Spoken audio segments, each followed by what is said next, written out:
It's still Rubbin Minds, and I have been discussing all the weekly news highlights with Faiza Adamu as well as Farouk Abbas. So we've discussed the pressing issues. We've talked about the controversies happening on the media, the newspaper battle, so to say, between Asiwaju Tinubu and Mr. Oyegun.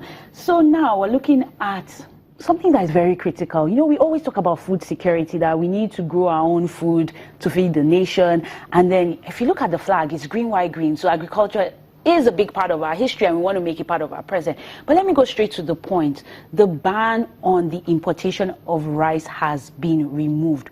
What does that say to people who have invested in building local rice productions? Well, I'm also not surprised with the policy of the government. You're not surprised about anything now. No, I'm not surprised about this because, since this government came in place, they've showed a particular style, and that's flip-flopping. So you think they vacillate? Yes, so you can't, and which is why we are not really having a lot of investors. This is why the economy is like in a recession and all of that. Everybody is not sure of the next step. Yes, the next step of the government. What's their plan? When they banned importation of rice was about 8,000 or 9,000 naira per bag. People started importing them from through the borders. And then there was a lot of smuggling going on and all that. And when you smuggle, the price started skyrocketing because it now became a very scarce commodity. So if you were going to ban rice, you should have foresaw that this situation could happen whereby people can start smuggling them from the semi-border. So what you should have done was you should have anticipated all these things and created ways to forestall all these things from happening. But when you now saw that the price of rice was not going to about 20,000 naira per bag or 90,000 naira per bag, you now said, okay, you know what? Let's just bring them to our port. Let's just unban it so that they can start importing. Because what happened was that immediately they banned it, people started bringing them in from all those smugglers' routes. So the issue is this government needs to be very, very focused. If you are taking a decision, consult widely and stick to your decision. You can't just take a decision now because economists are saying that, oh, do this, do that, and the next moment you're changing it, So when you say you're unbanning rice now, what it means is that we should be expecting that they're going to unban other items too, So, it's inconsistency. So they need to be very, very consistent with their policies. And they need to be harmonized. Not one person saying this thing tomorrow, to another person is saying and that thing the next day, So they need to harmonize their position, and they have a history of flip-flopping on issues. Okay. Faisal, let's look at it this way. So do you think that the ban on the importation of rice is that, okay, we've banned this, but then when we gave the opportunity for local producers to produce, they couldn't meet the demand, which now created the opportunity for smugglers. So they're basically saying, okay, this is what the market wants, and we're giving it. Do you see it that way? Why didn't they foresee that? You don't ban rice when you don't have the production capacity to cater for the entire nation. You don't do that because then, like you said, flip-flopping and lack of proper planning. You plan ahead, you take steps rightly. And so maybe backward integration and then something that's more sustainable, because I'm sure the next thing everybody's going to be asking is, when is this ban going to be put on again? Because if the issue is, okay, we don't have forex to import, and then, this is taking money out of the country, then you're like, okay, in your words, it will vacillate to what are the people saying. So let's pander to popular opinion. Okay, something very interesting in the news was when a statement was made, Nigeria accused Europe and others of blocking efforts to build power plants. That was power plants. Coal power plants. So what we're saying is, don't blame us that we haven't been able to do this. Blame the foreign powers who are not allowing us. But you raised something very important, which was, what is the economic blueprint? What is the framework? Where are these policies leading to? So is one feeding the other, or one is as a result of the other? This government has blamed almost everyone for the shortcomings and the problems facing Nigerians. And the truth is that Nigerians elected President Muhammadu Buhari to come and solve problems. They don't want to hear stories or excuses. They felt that President Jonathan was not solving the problems, and they felt that, okay, let's bring in President Muhammadu Buhari so he can solve the problem. So even if it were true, which I don't believe, it is not for him to tell the Nigerian public, get the job done. If the kitchen is too hot, then you throw in the towel and leave the kitchen.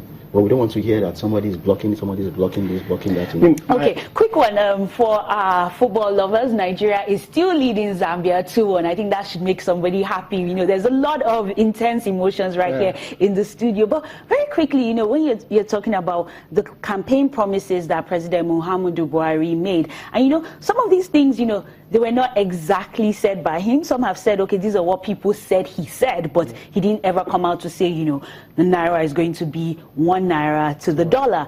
And right now, the exchange rate, which, you know, it has been, they've done this flexible market open policy where, you know, let the market decide. But the disparity between the actual bank rate, which a lot of people can't access, and the black market rate keeps increasing. I mean, at a point, we're hearing last week that the dollar could trade at 500 naira to $1. So what are your views, Faisal? Right now, I'm just asking everyone I know who is abroad to send me money. Because you're thinking about how can I get my hand on the dollars? I personally feel it's still going to rise. I don't see any, like, I'm not an economist, but from what I'm seeing, I don't have any confidence that it's going to drop down anytime soon. So it's sad looking. It's looking really sad. Some people would argue that maybe this is a time for us to look inwards and be less dependent on, why do we even need these dollars? Why? Because we want to import things. But if we're manufacturing locally, then the pressure will be reduced. You know, I read an article a couple of days ago on Forex, on foreign exchange, and a professor abroad, I can't remember in the university, he said, what determines the value of the naira is the faith that the citizens of that country have in the currency of the country. And look at Faisal here saying that he doesn't have faith in the naira. So what's happening is, if the parallel market and the prevailing official rates, if the gap between them is so wide, it is only natural. Even people who ordinarily do not do deals will be encouraged to go into arbitrage. Because I mean, it's just a natural tendency for human beings, regardless of your. So when you go on holiday, you would go and take the dollars with your ATM, and then with the sole interest of coming to change it. Yeah, even if you have inflow now, if I receive inflow now, anybody who receives inflow now, I don't think anybody will willingly say you want to go and exchange it at the official rate when you know that at the parallel market you can get something very high. Yeah. And I think the problem about that is a lot of economists are saying that, although I'm not an economist, but I read widely, are saying that if you say you have an exchange where it will be floating, you need to let it be free. Don't say you have something floating and at the same time you are pegging. Yeah, so that's inconsistency. If you want to peg. And when you peg, we are going to have what they call I can't remember the word, but you can't force naira. It has to be determined by the market forces. So if you say you want to make it free, then take off your hands. Don't be sending emails to people saying that you can't go above this rate. People know that you are working the system, so therefore they won't go. So what you're saying is that even the official prevailing rate is not the true rate because it's still being manipulated in one way or the other. People feel, you know, it's about faith. People. Perception, what do Nigerians perceive, what's their perception, and what do foreigners believe? And then there's also the issue of inflation, like how much can 500 naira buy, how much can this year as against 5 years ago, 10 years ago. But very quickly, you know, you said you are not a soothsayer, even though you've been saying you've been foreseeing all these things, and you tend to agree. But here is a statement by former President Obasanjo saying, I warned about recession when Jonathan government spent recklessly. So somebody saw this recession coming out and said he warned. So what we're seeing is not surprising for some people.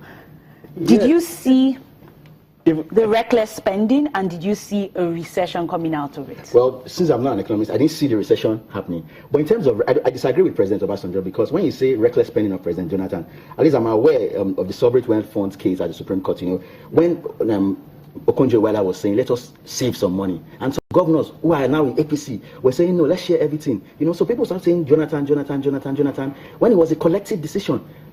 Jonathan wanted to save. But he was the head of that decision. Yes, he has to take responsibility for that. But you know, my problem is, you can't just, because it's a collective responsibility. Federal government didn't take all the money. So you're saying that it was recklessly spent, but not just by former President Jonathan. Yes. You know, it was former President Jonathan with PDP governors, APC governors, everybody collectively doing this. Yes. And at that time, nobody maybe could foresee the fall in oil prices, you know, and couldn't see the recession. Yeah. But are you saying that we're basically paying for the sins we committed now? Sins of our past, of our leaders, of our current, I wanted to say past leaders, but half of them are still our leaders. So we're paying for their sins, and it's just well. So you're saying the blame for this recession is squarely on our past. It's still leaders. On the people, both past and present. I don't subscribe to that. I don't agree. Okay. I don't agree with that because. But it was recklessly spent. One thing I like about this recession is that it is making Nigerians to be productive. A lot of people now are talking about ideas. I was at a conference about some days ago, and they were saying that in civilized countries, people who are the richest people in that society are those who have ideas. They come up with, but in Nigeria, you must have properties, you have vessels, you have oil blocks, So now Nigerians are thinking inwards. Now everybody's coming up with ideas. People are coming, so we are going inward. Before it was just oil and gas, trading. I see, differing of opinions, but just as I said, the football game, Nigeria has won 2-1, and I think that's something that's we could all smile about, we could breathe about. Football is and the it's such a unifying factor. But how much do you think Nigerians believing in the team? I mean, we saw it in the Olympics, we've seen it in AFCON, we've seen it time and time again played a role in this win. There's terrible shoddy management happening there because it's ridiculous. Didn't he say as of 2 days ago they still didn't have money? Where did the money go? If there was no money, why wait till 4 days to the event to cry that there is no money? And really what's happening in that glass house? Is this still the glass house? And let me also mention that there was an own goal. So, when you have that own goal, you're thinking, did we really win this? Was it clear cut? When it's 2-1, it's different when it's 3-0, 5-0. Yeah, there's no more corruption do you feel that was our luck? Chance, or we deserve this, and even though all these preparations are not being put in place, we Nigerians believe in our team, and that propels them. Our collective faith allows them to still be victorious. Well, in terms of sports, I'm not, sadly, unfortunately, I don't really follow. And you're in Nigeria. I don't follow, but I'm always happy to hear that Nigeria is winning a team or something, but I don't follow it closely because, there's no consistency. I'm tired of reading this person is the chairman of NFF, is not the chairman. So when I see news about sports, I just when you see the politics in sports administration, I don't follow. I'm not really much of a sports person. I also love sports, and I love football. I love football. So wait, let me ask you, did you see us winning this game? Oh yes, I'm a Nigerian. First, I'm truly patriotic. I always think we'll win every match, even against England, and we will always beat England. Germany, I always think we'll win. Okay. A true fan doesn't go thinking we'll lose. But if you look at some of the performance on the continent where, we win the AFCON 1 year and we can't even qualify to defend that the next year. This is not even England and Brazil. We're talking about right here on the continent. All goes to shoddy management and leaving a lot of things to the last minute. Lack of proper planning. But regardless, when called, the boys still... They fight for the team, and that's... So as a Nigerian, even though you see all of this happening, you put that aside and say, you know what, I'm going to be a patriotic Nigerian. I'm going to support my team, even if I have to pray, sing, dance. During football is the only time every single person in this country identifies themselves as Nigerian, and to be honest, that applies to you, right? We should have football games every day because that's the only. But the only difference is that I'm more of a logical person, so I don't. Because there was a statement credited to the sports minister, but something along the lines of we don't need preparation. That made a lot of rounds on social media. I'm sure it was taken out of context, but it's almost like you can prepare as much as you can. But there's just that something, call it faith, call it our Nigerianness, our luck, our charm. You always have to prepare. That's absolutely rubbish. You always have to prepare. I was wanting to make sure. I think what the minister just said was on his mind and his own game plan, because they believe that even if we don't prepare, you can still win. And that's the reason. And that's what Faisal is saying, that even if we don't prepare, he's saying it now, that the shoddiness in the preparation was obvious. But even then, he is still going to believe that Nigeria is going to win. I don't believe that. I wouldn't believe that. I don't subscribe to that. As much as I believe that we'll always win, I know there's only so far faith will take you. You actually have to put the actual work in. And I think when that minister said that, he It was speaking without thinking, but you don't say things like that. Okay, thank you so much, Faiza, and thank you so much, Farouk. It's been an interesting conversation. A lot of things that we've raised, and I'm sure a lot of Nigerians are thinking on the same lines. Thank you for your contributions. We're going to go on a quick break, but more continues when we return. Stick around. Let's dance now.